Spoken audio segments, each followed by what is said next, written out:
एक गांव था, नाम था ढोलकपुर। बड़ा ही शांत और सुंदर गांव था। लोग हमेशा खुशी से झूमते थे क्योंकि उस गांव में रहता था महाराज रायस्टार, जो अपने गांव के लिए एक शेर था जो कभी अपने लोगों के साथ गलत होने नहीं देता था। लेकिन उस गांव में छुपा था एक डरावना राज, एक राज जो सबके दिल में था पर जुबान पे नहीं। गांव के बीच एक सूखा हुआ पेड़ था जिसे लोग कहते थे श्रापित पेड़।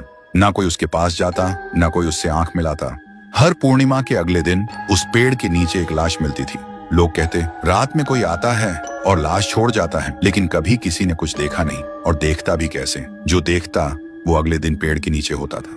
एक दिन रायस्टार ने ठान लिया, बस अब और नहीं, इस राज का अंत मैं ही करूंगा, क्योंकि ढोलकपुर का नाम मिट्टी में मिल रहा था। फिर एक पूर्णिमा की रात रायस्टार चुपके से जाकर पेड़ के पास बैठ गया। रात के 2 बजे एक आवाज आई, थुंग थुंग थुंग थुंग थुंग थुंग थुंग थुंग थुंग सहूर।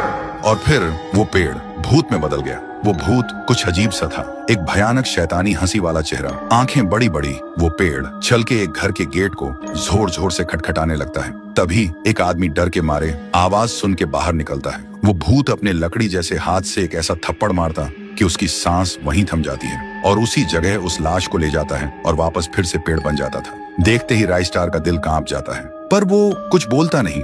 सुबह लोग भीड़ में जमा हुए और रायस्टार ने पहली बार उस पेड़ से बात करने की कोशिश की। पेड़ के अंदर से एक आवाज निकली, क्या तुम सब भूल गए मुझे? रायस्टार बोलता है, तू कौन है?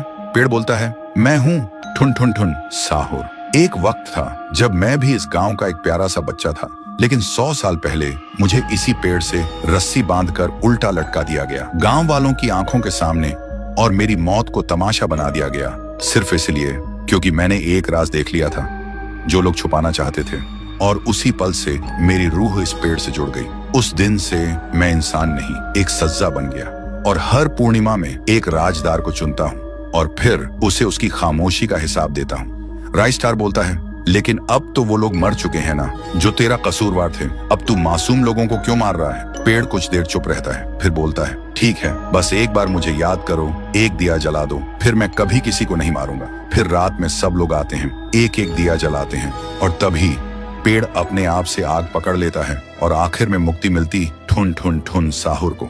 उस दिन के बाद गांव में कभी कोई लाश नहीं मिली। हर पूर्णिमा में लोग एक दिया जलाकर उसकी यादों को जिंदा रखते हैं, क्योंकि अगर भूल गए तो सपने में एक आवाज सुनाई देती थी, थुंग थुंग थुंग थुंग थुंग थुंग थुंग थुंग थुंग सहूर।